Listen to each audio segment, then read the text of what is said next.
Well, this might be the first time that I've had a composite video failure before the product ever went out the door. It might be a little bit hard to make out through the camera, but the image is very dark.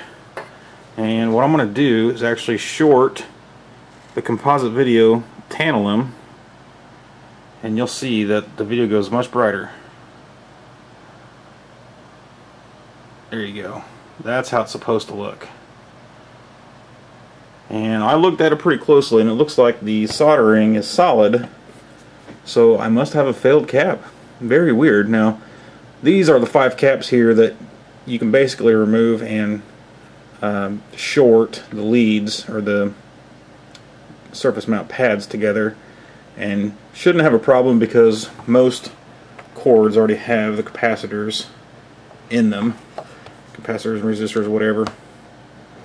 But the composite video I'm not as sure of, so I think it'll be okay without it. But it's odd that I've had my first bad cap on. This is basically a brand new board, never been installed before. Very strange, but that's a good way to. I guess I should say what I first did was I got out the multimeter and I actually checked for voltages.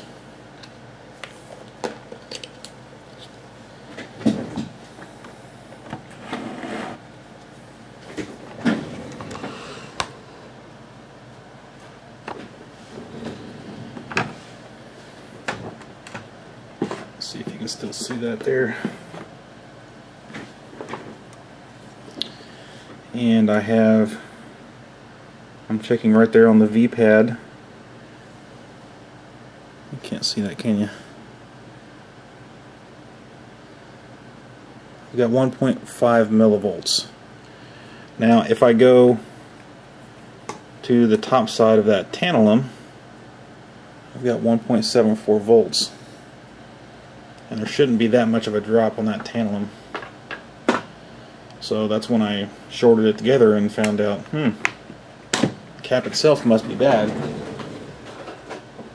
And then of course you can break out a capacitance meter if you have one.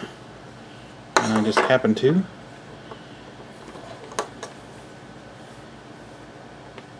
This is going to be tricky to get on camera.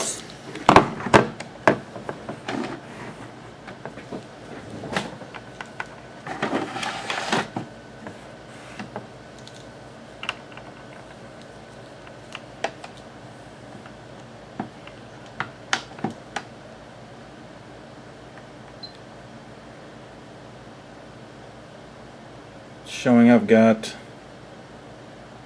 series resistance of 80 ohms, so that's why it's darkening. And I've only got like 35 nanofarads of capacitance, and I believe it's supposed to be a 220 microfarad. So there you go. My first initial failure. Very weird. And I broke out the 10x macro lens so you could see the repair. Basically just shorted the pads together with what was left of a component leg, and we'll see if that works. And yes, as expected, that has fixed the brightness problem. Easy.